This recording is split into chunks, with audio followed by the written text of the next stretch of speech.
I'm Jen Taylor Skinner, and this is the Electorette. On this episode, I have a conversation with Leah Greenberg, a political activist and co-founder of the progressive nonprofit organization Indivisible. I love this conversation because it was almost exactly 8 years ago, following the 2016 election, that the first Indivisible guide was published. And for so many of us, that first guide was a light at the beginning of a dark road ahead. And now here we are again on the cusp of another history-making election. We have a chance to elect the first woman of Black and South Asian heritage for president. Leah and I talk about what things were like for her in those early days of 2016, and also what's transpired since. We also talk about what we should all do next if Vice President Kamala Harris wins on Tuesday. Lastly, and this is my favorite part of the conversation, Leah reveals what you can do now in the 11th hour to help Vice President Kamala Harris make it over the finish line. And I'll give you that information now so that you don't have to wait till the end of the conversation. First things first, you have to vote if you haven't already. And make sure your friends and your family have a plan to vote. Then visit allinforharris.org. That's allinforharris.org for volunteer opportunities. And I'll put all of that information in the show notes. But for now, please enjoy my conversation with Leah Greenberg. Leah Greenberg, welcome. Thank you for joining me. So happy to be here. I am so excited to talk to you because, though I didn't know you 8 years ago, I did know of your work through Indivisible. It was very impactful to my life and to so many people that I knew and know. I remember back in 2016, one of the first political things that I did was I attended an Indivisible meeting with my neighbors. I remember that like it was yesterday. My neighbors, we all kind of like huddled in their small living room. We were all from different backgrounds and everyone was kind of shell-shocked and, the mood was somber. But somebody had a printout of the Indivisible guide from 2016. I think it was called a practical guide for resisting the Trump agenda. What were you hoping people would get out of that?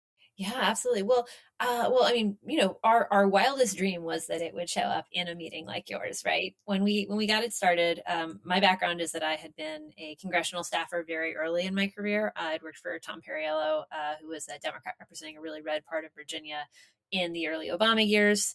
That was a period of time when we saw a big grassroots conservative insurgency called the Tea Party that showed up and really significantly impeded President Obama's ability to move his agenda, and was personally just like a very difficult time to kind of work through and manage through because you were under constant assault from people trying to like do a lot of stuff to make it harder for your office to do their work.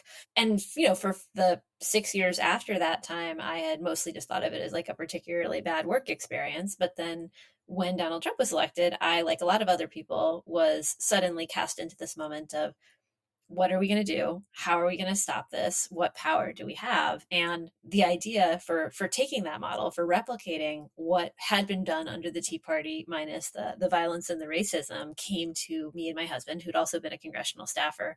And it was like, we were inspired. We went home from the bar where we had come up with this idea and just immediately started writing. We banged out a draft over Thanksgiving break of 2016. We sent it to our friends. We got a lot of edits and input from other congressional staffers. We had it out by early December. Honestly, when we released it, I remember talking to somebody about what would success be. And what we said was, if somebody emails us in 6 months and says, hey, I used your guide at a town hall, then that would be success. That would be enough. And then instead, what happened was that within a couple of hours of it going online, it went viral. And suddenly we were hearing from people all over the country who were using the guide and were organizing according to the guide. And we had, launched ourselves into the middle of a national movement. It's so funny that this conversation started in a bar because we were all, I think, in bars. Yep. Yeah. No, we were actually, we were out for drinks with an old friend who had actually started a Facebook group for resistors in the Austin area. It was called Dumbledore's Army. And, it was just focused on like whatever anyone could do in that area to resist Trump. And she was saying, got people who, they don't know what to do. They're sending postcards to Paul Ryan. They're calling the electors. They're not sure how to make their voices matter. And, we had some ideas. And so that's really how it all got started, in between drinks. But I have to tell you that so many women that I know and friends and even guests that I've interviewed have mentioned that first Indivisible guide. As being the first time that they've dipped their toe into politics, right? That moment for them inspired activism and inspired women to organize and even, run for office, right? So not only was it a light for voters, but for a lot of people who eventually became leaders. Well, I mean, what's been amazing about it, a lot of things have been amazing about it, but one of the things that's just been so fundamentally incredible is, we have this really core belief first that power and leadership come not from Washington, but to Washington, right? Like politicians are not generally the leaders. They're actually looking around, checking how their constituents feel. And so giving people the tools to take that power and to lead themselves was just an incredibly humbling and exciting experience. But then the other thing is just being part of so many people's leadership journeys, right? Because, what I've heard from so many people, and it's overwhelmingly women, it's not entirely women, but it's mostly women, is the experience of being incredibly sad and devastated and trying to figure out anything you could do, and then realizing actually a lot of the skills that you already have, that you already put to work in your own personal life, are the skills that are needed to do successful political organizing, right? If you know how to organize your 10 friends to go on a weekend trip, then you know how to organize a canvas. If you know how to run a PTA meeting, you know how to run an organizing meeting. If you work in sales, or you work in marketing, or you work in as a teacher, like, you actually have all of these skills already that are super deployable and super needed in spaces that we think of as kind of for political professionals. And so just being part of people's leadership journey is just this incredible experience.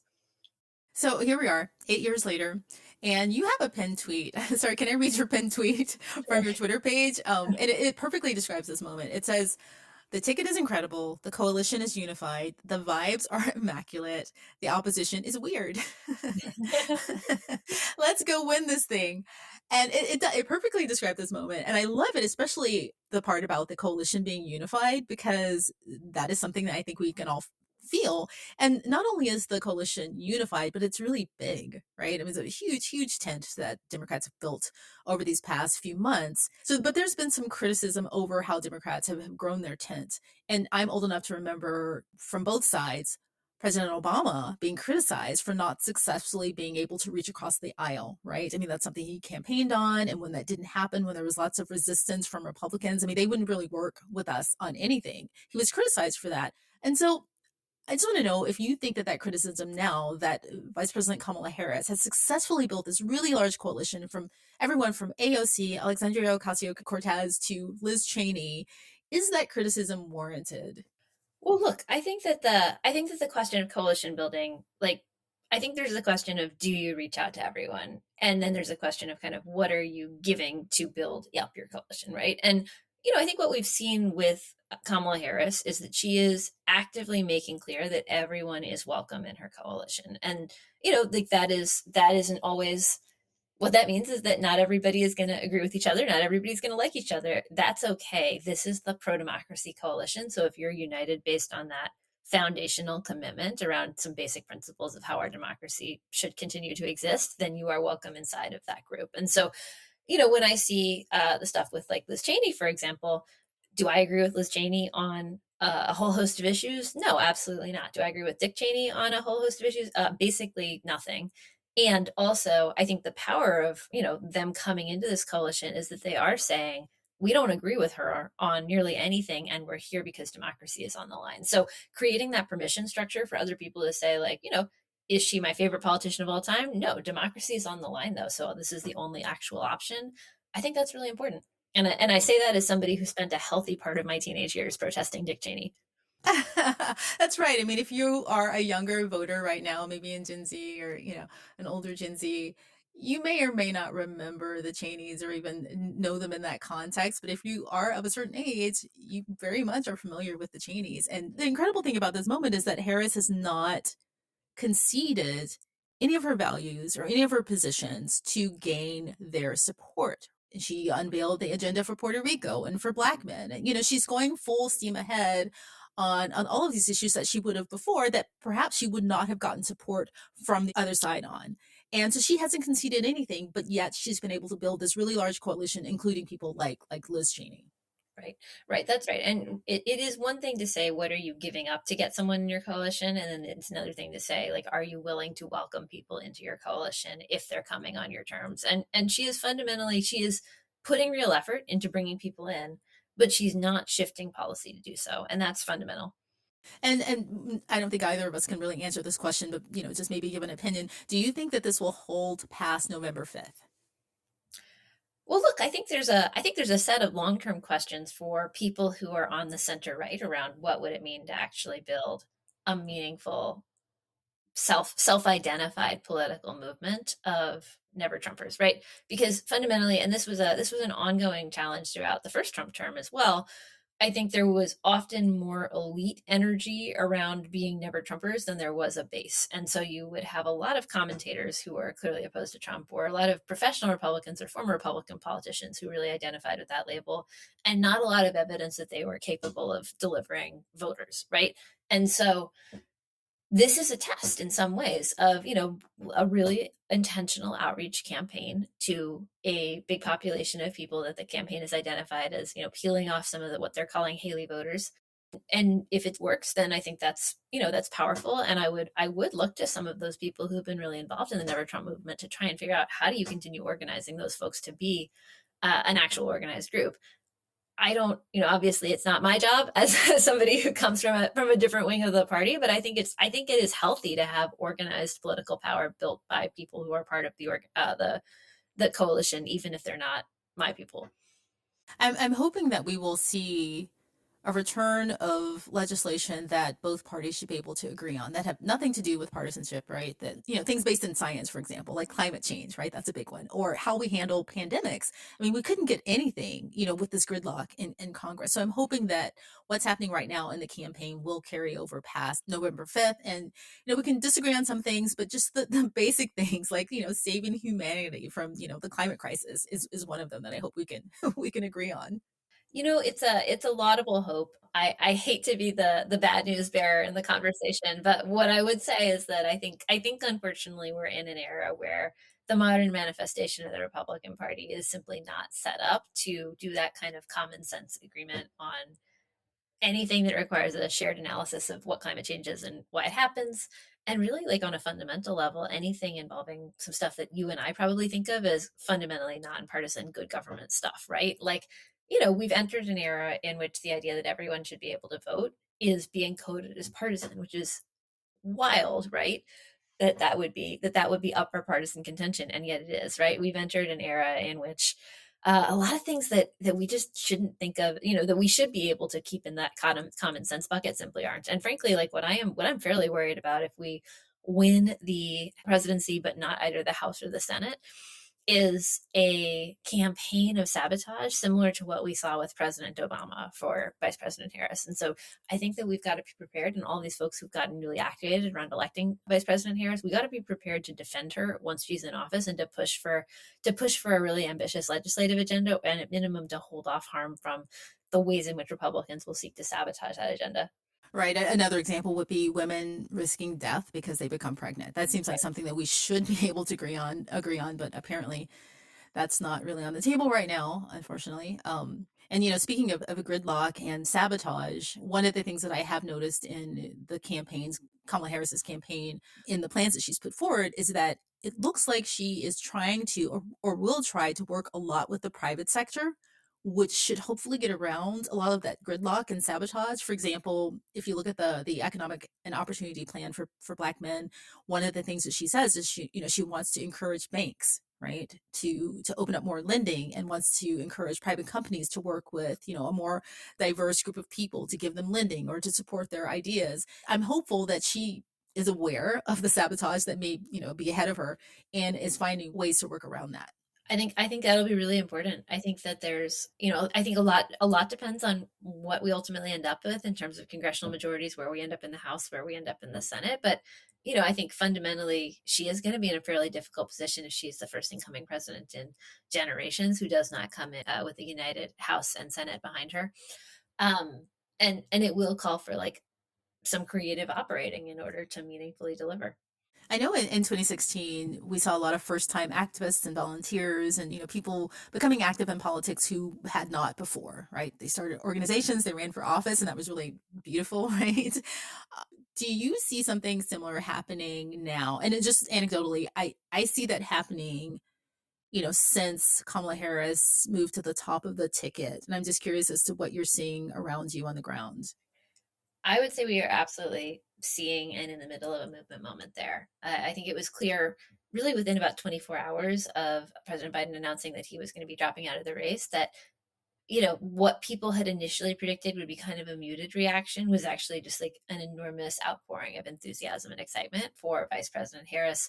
Indivisible actually was part of the Zoom phenomenon of massive Zoom calls for Harris. We hosted and managed the infrastructure for the White Women Answer the Call Zoom call, which was part of a series started by Black women who focused on Black women for Harris. Then, kicked off with Black men, white women. I think the natural question was, are white women going to show up next? We were part of making sure that there was a White Women Answer the Call follow up that got about 170,000 people in and ultimately ended up raising about $11 million and broke Zoom. And we have all kinds of funny stories about that. But then we went on to do a bunch of the infrastructure for all of these additional kind of identity and affinity group based group Zoom calls. And so we got really up close and with the phenomenon of people who were being activated around Harris. And out of those Zoom calls, we actually started an ongoing organizing series called Women Wednesdays for Harris, where we asked people to form local community groups. We have been giving them like weekly trainings and upskilling sessions focusing on how do you move from somebody who was activated in this moment into somebody who is a seasoned activist. How do you make the most change you can in the next, in the 12 weeks of that period. And what we've seen, just to go back to your question, is yeah, it is absolutely a wave, and it is absolutely a wave that involves new people who are coming in and looking for tools, looking for resources, looking for ways that they can take on leadership. And it's a little bit of an odd situation to be in, to be in a campaign, and then in the final 100 days, you have a new candidate and you have a level of enthusiasm that the infrastructure wasn't originally built for. But we've done everything we can to kind of rise to that challenge and to like craft that infrastructure as we go to make sure that as many of those people as possible, we pull them in on an ongoing basis into a political home so that it's not just that you go to a Zoom call, you give some money and you go home and that's that. I have not been able to explain or articulate what happened then. I mean, I was on the first Zoom call, the Black Women for Harris, that first one. And I remember that night, the energy on that call, I think I stayed up. I'm on the West Coast, so it went for a really long time for me. Somebody with two kids who needed lots of sleep. But I think I was up till like 1 a.m. or midnight or something like that. And the energy then was just palpable. And following that, the white women for Harris, the white men for Harris, everybody for cats for Harris. I there's every group you can think of. My husband actually, he's from New Zealand, and I told him he should start a Kiwi for Kamala, but he didn't do that. Um, but I still had, maybe after this moment is over, someone will go back and analyze what happened there. I mean, my only hot take is that we feel like we have a chance to do this again after 2016, and we have a chance to do it right? We have a chance to stand up for women in the face of, the misogyny that they'll face when they try to seek leadership positions, and also just the historic nature of Kamala Harris's campaign, being a woman of color, being a Black woman, South Asian woman, being the daughter of immigrants, and being a woman, right? There's so many boxes that we can, kind of make up ground for here. And I don't know. I can't really explain it myself. And I don't know if you've thought it through. Well, I think it's a couple of things. I think, just to be very candid, when you looked at the opinion polling for the last year plus, I think voters of all groups, including Democratic folks, were pretty clear that they were not excited about a choice between President Biden and former President Trump, right? There was an ongoing kind of dynamic of lack of enthusiasm. And we heard this from our folks on the ground as well, including people who really deeply like President Biden, that it was just very hard to get, to open doors, to get people to really engage with what was at stake because we weren't able to like land that message with people. And so I think there was this sudden collective exhale of this opportunity to get behind somebody who was younger, who really felt like a breath of fresh air, who does represent, a historic step forward. I think about the women who are part of Indivisible who, they got organized. A lot of them got organized in part because they were, or rather, they went to their first Women's March back in 2017 in part because they had already bought their tickets to come to see the inauguration of the first female president. So they were already coming to DC, and they ended up coming for a protest instead of inauguration. And now they're working their butts off because they were ready for that inauguration. Yeah, I was a part of that. That's why it was so hard to get tickets, plane tickets. I think because people already had their tickets.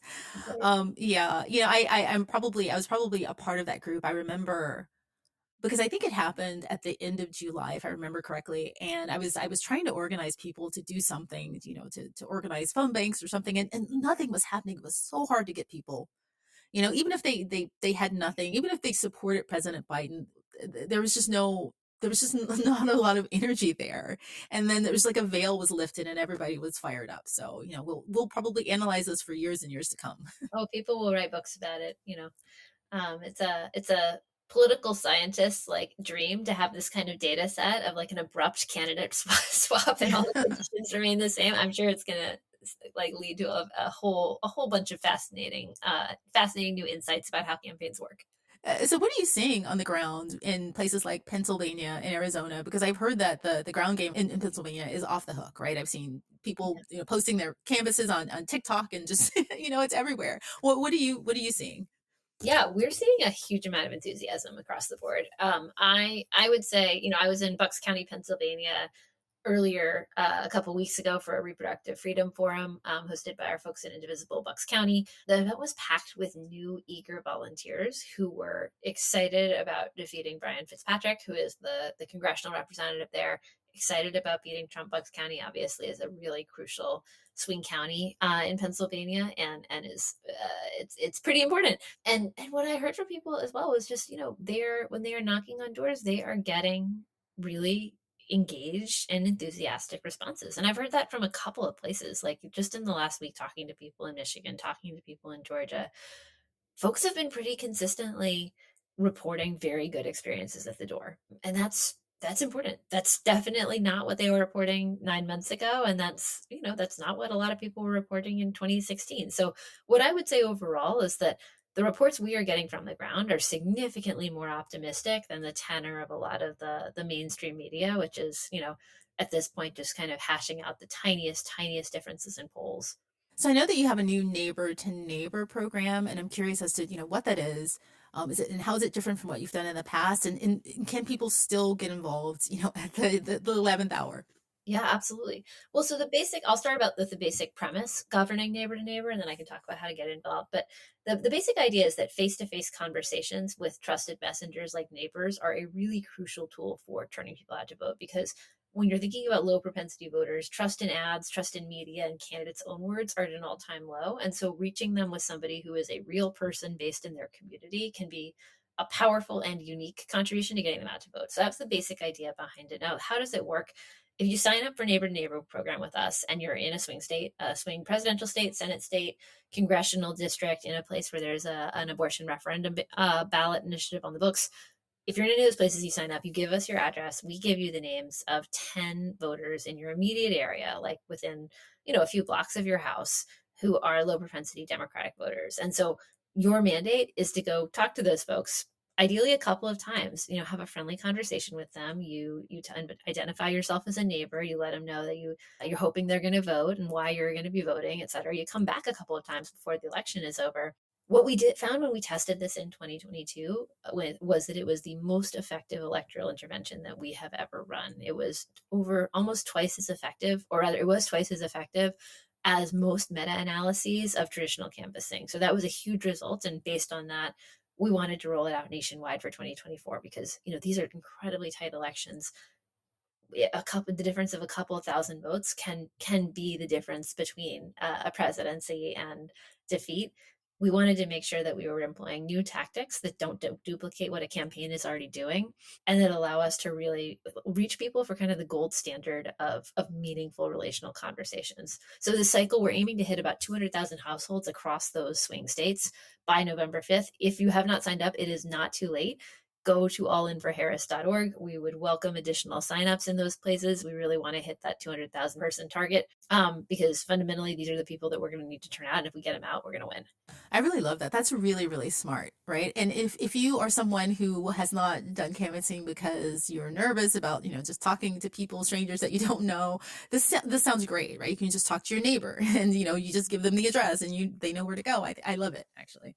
Exactly, exactly. Yeah, it's a starter program for canvassing. And if you like it, then maybe you can do some more of it. But fundamentally it's low pressure, it's high relational. And what we hear actually from a lot of people is that they wanted to do something to help and they're excited that they did that. And they also really enjoyed meeting more of their neighbors, right? Because, a lot of times we don't necessarily know the people who are 2 blocks away. And it's nice to be able to wave to them as you walk down the street next week.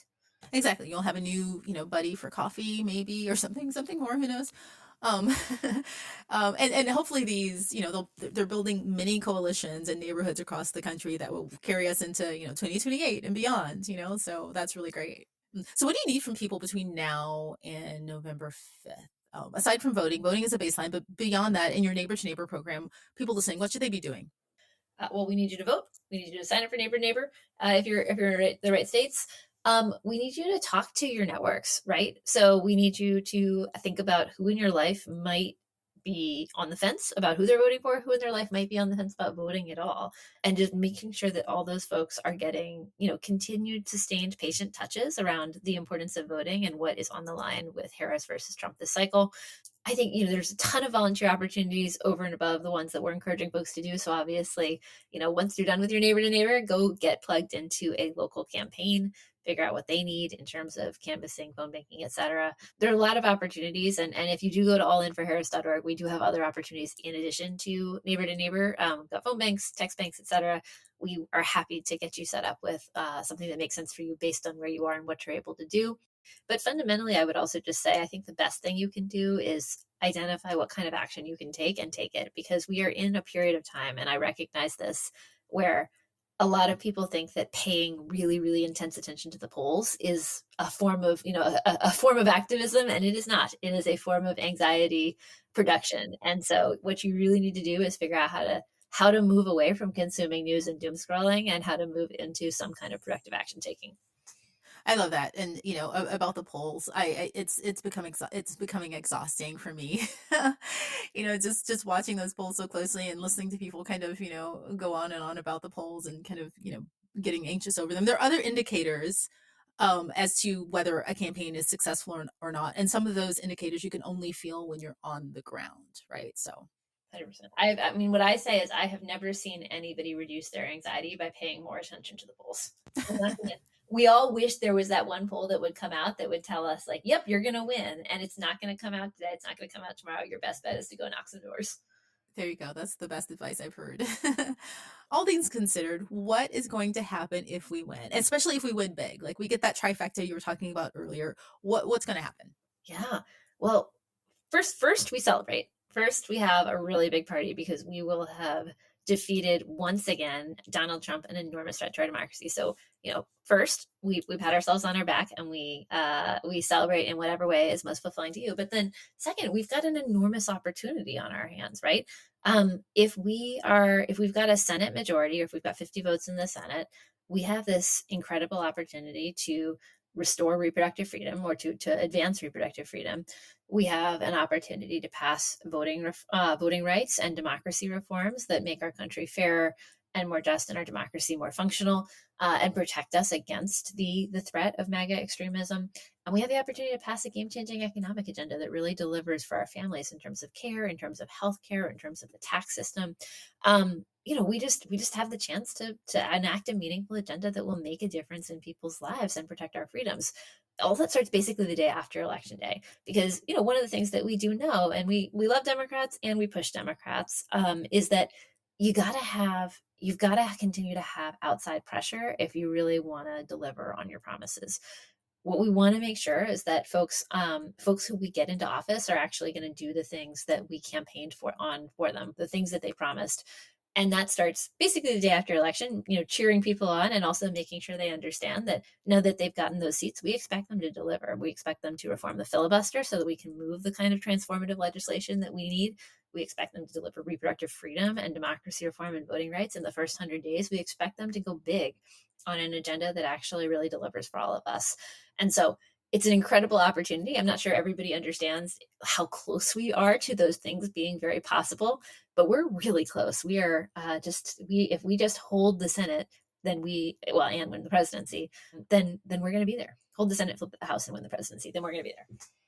I love that answer, because in this cycle, It's so easy to get wrapped up in what we're avoiding, because what we're avoiding is just so bad. It's just so bad. I mean, I need to go there. I think about it every day.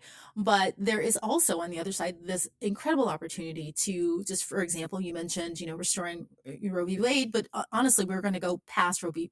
Wade and have something even better and stronger, right? If you go in the direction of reproductive justice versus just, having the right to abortion, I think we are going in that direction. There's the George Floyd, Justice and Policing Act. There's the John Lewis Voting Rights Act. The Supreme Court reform, possibly getting some more justices on the Supreme Court, and possibly, if we really, really dream big, statehood for DC and maybe Puerto Rico. Maybe we could do all of that stuff.